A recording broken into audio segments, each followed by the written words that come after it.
Bismillahirrahmanirrahim. We are going to learn about the word inshallah. Do you know, kids, what inshallah mean? It means if Allah wills. Kids, it reminds us that nothing happens without Allah's permission. We say it when we talk about the future, so we don't forget Allah.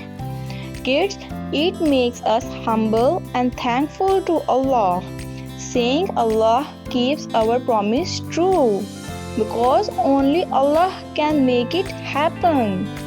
Kids, the Quran teaches us to say inshallah when we plan something. It is a sign of a believer's faith. It saves us from disappointment because we know Allah's plan is best. Kids, it teaches children to start every dream with Allah's name. It makes our planning stronger because we depend on Allah's help. Kids, inshallah shows respect to Allah's power. It is a short word, but it carries big meaning.